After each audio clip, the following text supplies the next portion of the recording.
Hello, Colleen here. I wanted to show some examples of my pressure canned meats and proteins. I guess I created a lot of confusion in the previous video where I showed my commercial canned meats. As I said in that video, that represents about half of my meats and proteins. The rest are home canned. And so I wanted to show a little bit, a few examples of the kinds of things I can. This is a pint of Italian sausage.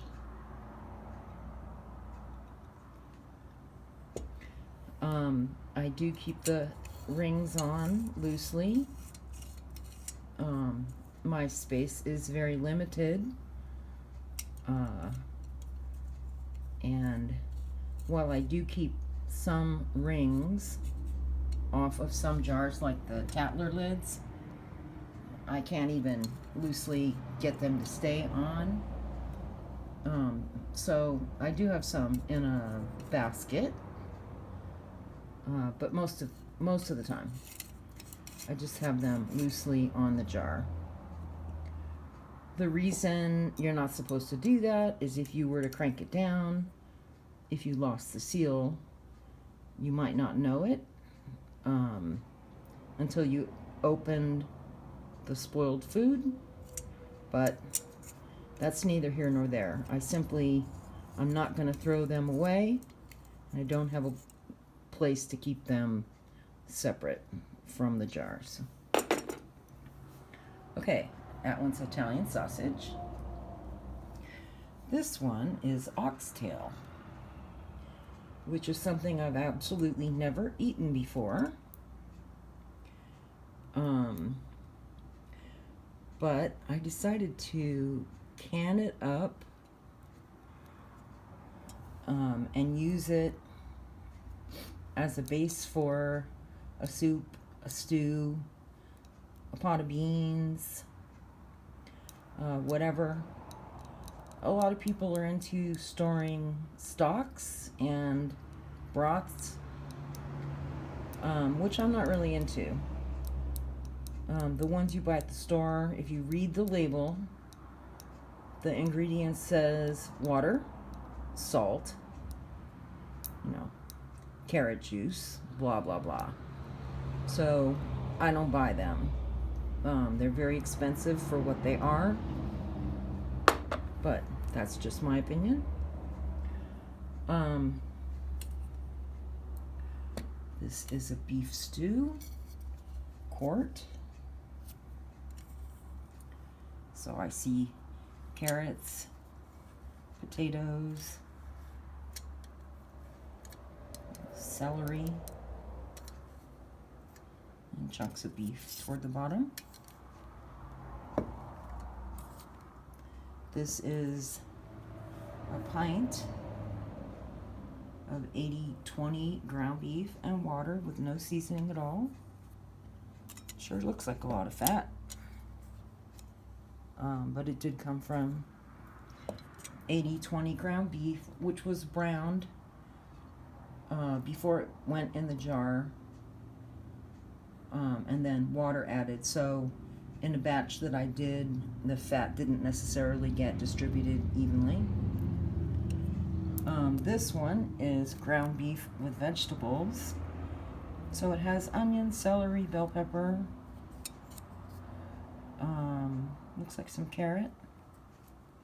Again, that would be something I might use as a base for a pot of chili or spaghetti or whatever. This is Albondigas, but not really. In Albondigas, which is a Mexican meatball soup, which I really love, there's usually rice in the meatballs, and it's not okay to can rice. So this is sort of an Albondigas starter. I see some carrot.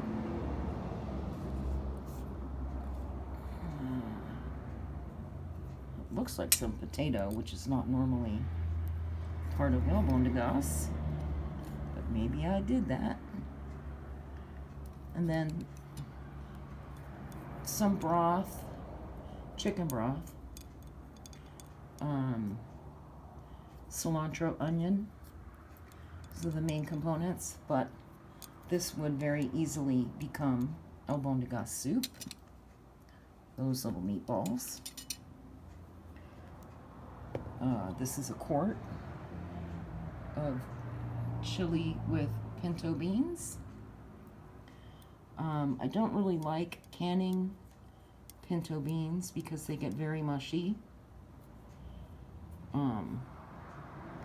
But this does have some fresh tomato, some ground beef,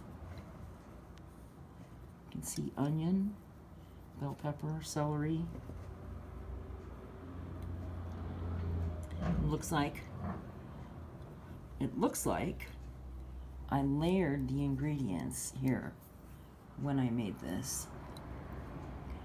Don't know exactly. Can't remember. This one, Chile Verde. Chile Verde. Pronunciation is awful. So again, here we have fresh tomatoes, big chunks of bell pepper, chunks of pork, kidney beans, which hold their texture better than pintos, canned or otherwise. Looks like some celery, etc.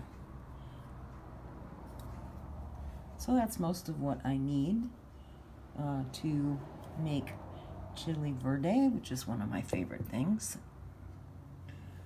This is just raw pack pork.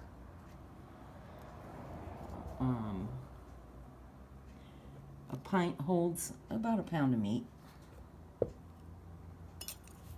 So, you know, I could turn this into tacos, or make Chile Verde, or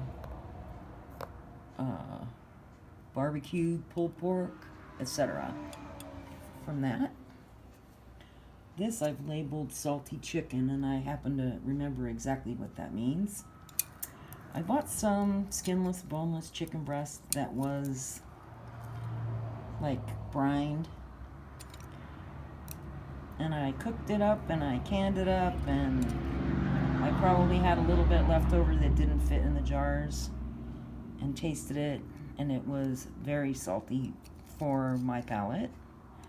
So I would use this and probably add a bunch of beans to it or something to just tone down the saltiness of it. This is chicken on the bone, which was raw packed. I believe these were chicken leg quarters. Yeah, there's the end of a drumstick bone. So, I'm not sure exactly how much chicken is in there, but that is something that I could start a meal with. And then this is a chicken poblano soup, and I made the note, add cinnamon. I very much like cinnamon added to like a homemade chicken soup type of a meal, but sometimes seasonings in pressure can food kind of bloom and get bigger, and I didn't want this to end up tasting like, you know, red hot candies, or, you know, cinnamon breakfast rolls. So there's some potato, a lot of chicken, assorted veggies, in broth.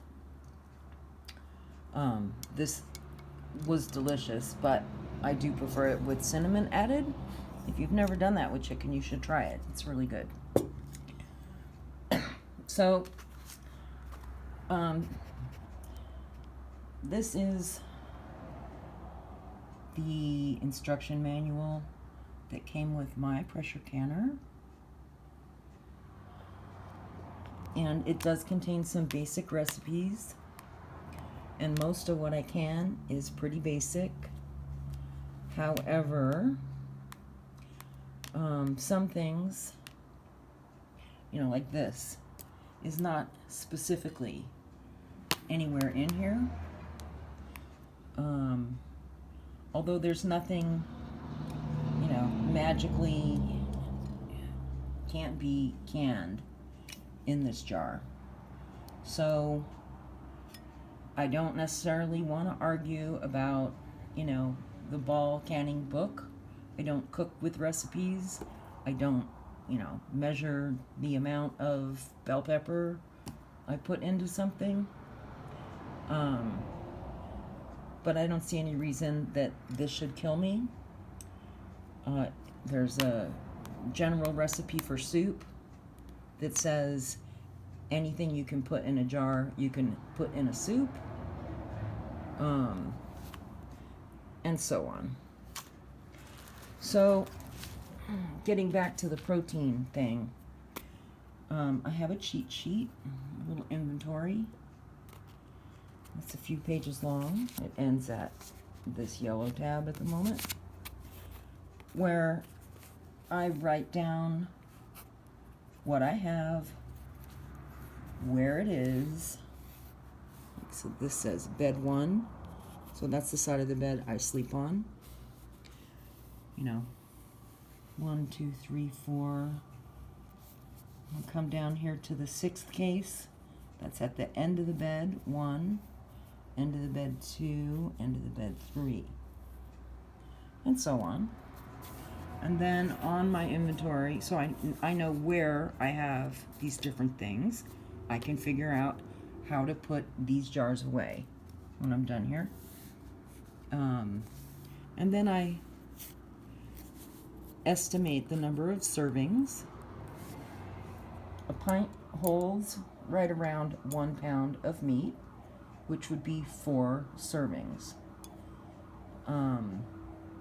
Something like this, which is heavily vegetable and not meat, I count one of these as 2 servings of protein. The Chile Verde,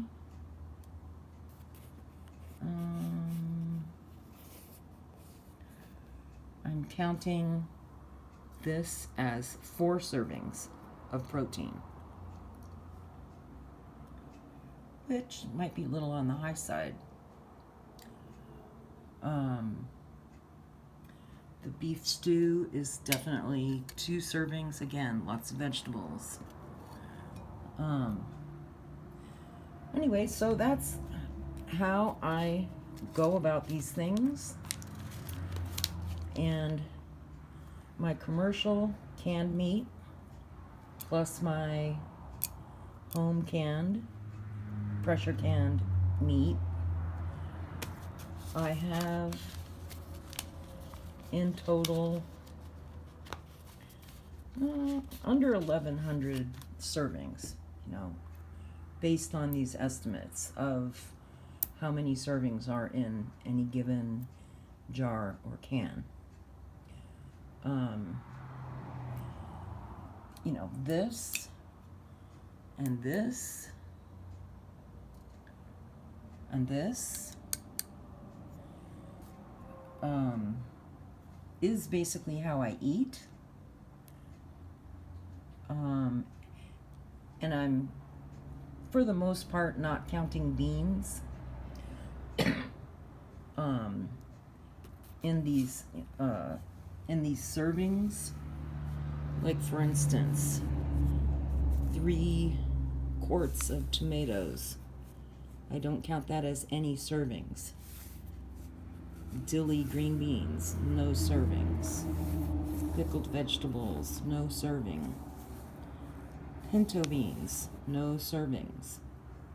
So I do count beans separate from the meats, for the most part, except in these,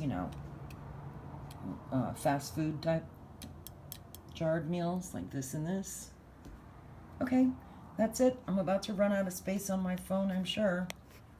So until next time, bye.